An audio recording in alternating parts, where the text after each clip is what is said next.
Secara visual memang tidak beda dengan kriteria rumah idaman pada umumnya. Namun ada satu hal khusus yang membuat rumah terasa tentram dan damai secara spiritual. Rumah tersebut adalah yang kerap disambangi malaikat penebar rahmat Allah. Kehadiran para malaikat memberikan kesejukan dan kedamaian rohani yang mengaliri rumah itu. Kehadiran mereka akan membuat rumah kita laksana surga.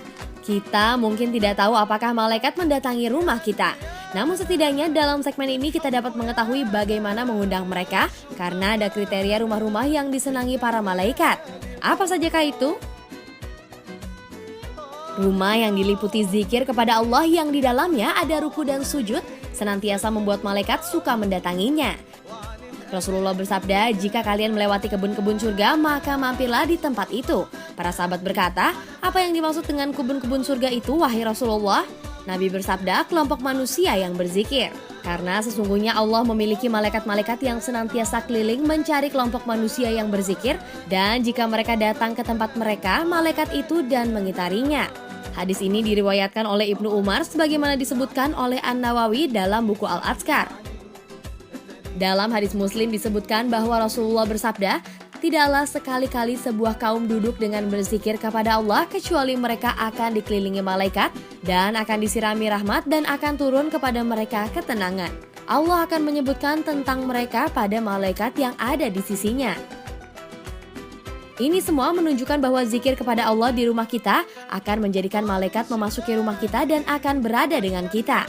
Sebaliknya, rumah yang dikosongkan dari zikir maka malaikat juga akan menjauhinya. Islam mencintai kebersihan. Kebersihan juga merupakan sebagian dari iman. Rumah yang senantiasa bersih selain membuat penghuninya nyaman juga menarik malaikat mendatanginya. Malaikat penebar rahmat juga senang datang ke rumah yang penghuninya adalah orang-orang yang jujur dan menaati janji. Jujur dan menaati janji juga tanda orang beriman pada Allah. Dusta adalah bagian dari dosa, dan Allah membenci dusta serta ingkar janji. Jadi jangan berharap malaikat akan datang kepada orang yang suka berdusta apalagi berjanji tapi tidak menepatinya. Malaikat mencintai orang yang menyambung tali silaturahmi dan kerap datang ke rumah mereka. Disebutkan dari Abu Hurairah dalam hadis riwayat Muslim, seorang laki-laki pergi untuk mengunjungi saudaranya di sebuah desa yang lain. Tatkala malaikat bertemu dengan orang tadi, maka dia menanyakan tujuan lelaki tersebut. Lelaki itu menjawab dia pergi mengunjungi saudara saya di desa itu. Malaikat itu bertanya, apakah kau memiliki sesuatu nikmat yang akan kau berikan padanya? Lelaki itu menjawab lagi, tidak. Saya mengunjunginya semata-mata karena saya mencintainya karena Allah. Kemudian malaikat berkata, sesungguhnya aku utusan Allah kepadamu. Allah telah mencintaimu sebagaimana kau mencintai orang itu. Selain itu, malaikat juga akan dengan senang hati datang ke rumah yang dihuni oleh orang memiliki hati yang sabar, tawakal, dermawan, dan pemaaf.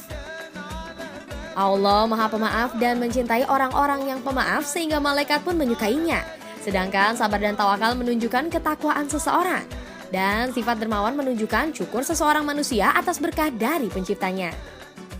Rumah yang di dalamnya senantiasa terdapat penghuni yang makanannya halal, yang menjaga perutnya dari makanan terlalu banyak, dan bersih dari barang-barang haram juga akan mengundang malaikat untuk datang. Hal ini tentu merupakan berkah yang patut disyukuri. Rumah yang dihuni oleh orang yang senantiasa berbuat baik kepada kedua orang tuanya juga termasuk kriteria rumah yang disukai malaikat penebar rahmat. Karena birrul walidain atau berbakti pada orang tua adalah perbuatan yang dicintai Allah. Dengan membaca Al-Quran pun akan turun malaikat rahmat, akan datang kebaikan dan tumbuh ketenangan di dalam rumah kita. Rumah yang tidak ada bacaan Al-Quran maka ketahuilah bahwa rumah itu sebenarnya laksana kuburan walaupun penghuninya masih bernyawa. Dalam hadis Rasulullah bersabda, sesungguhnya rumah itu akan terasa luas bagi penghuninya, akan didatangi malaikat, dijauhi setan dan akan membanjiri pula kebaikan ke dalamnya jika dibacakan Al-Quran di dalamnya.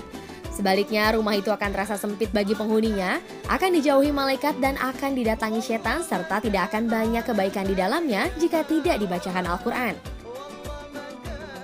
Para penuntut ilmu pun rumahnya senantiasa disukai malaikat. Mereka senantiasa dinaungi sayap malaikat. Rasulullah SAW bersabda, sesungguhnya malaikat membentangkan sayapnya untuk para penuntut ilmu karena suka dengan apa yang sedang ia tuntut. Kriteria yang terakhir, malaikat menyukai datang ke rumah yang salah satu penghuninya adalah istri solehah. Istri solehah adalah perhiasan yang paling indah seorang hamba Allah. Istri soleha memancarkan sinar yang menarik malaikat masuk ke dalam rumah dan menebarkan rahmat Allah. Maka beruntunglah para suami yang istrinya solehah dan wanita yang berusaha dengan kuat untuk menjadi istri yang solehah, rumahnya senantiasa dirahmati Allah. Itulah beberapa kriteria rumah yang disukai para malaikat. Hendaknya kita berusaha memenuhi kriteria tersebut untuk mengundang malaikat datang ke rumah kita agar senantiasa diliputi ketentraman dan kedamaian. Wallahu a'lam bishawab. Buka mata, buka hati.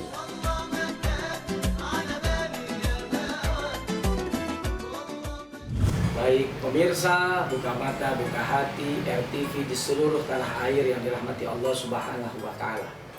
Malaikat itu adalah makhluk Allah yang mulia, senantiasa bertasbih, senantiasa memuji dan mengagungkan Allah Subhanahu wa Ta'ala.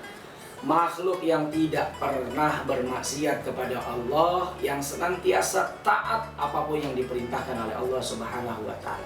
Maka menjadi satu kemuliaan, menjadi satu keberkahan, bahkan menjadi satu kebahagiaan apabila rumah kita didatangi oleh para malaikat. Nah, timbul pertanyaannya, rumah yang bagaimana yang didatangi oleh para malaikat? Atau rumah-rumah yang bagaimana yang tidak didatangi oleh para malaikat?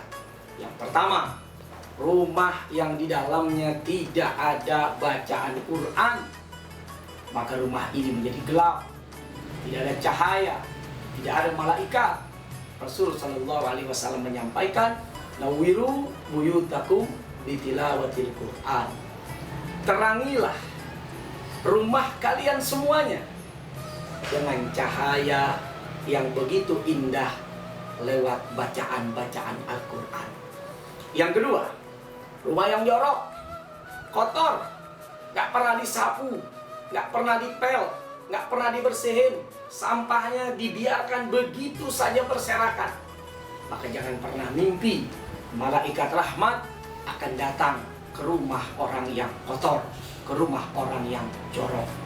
Yang ketiga, malaikat tidak akan pernah datang ke rumah yang di dalam rumahnya ada anjing. Anjing ini memang binatang yang najis, najisnya mughalladhah. Kecuali anjing untuk menjaga dan anjing untuk berburu. Kalau anjing untuk hiasan, anjing untuk kita main-mainkan saja, ya. Ini membuat malaikat ogah masuk ke dalam rumah yang seperti itu.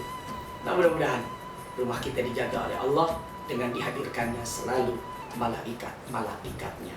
Buka mata, buka hati.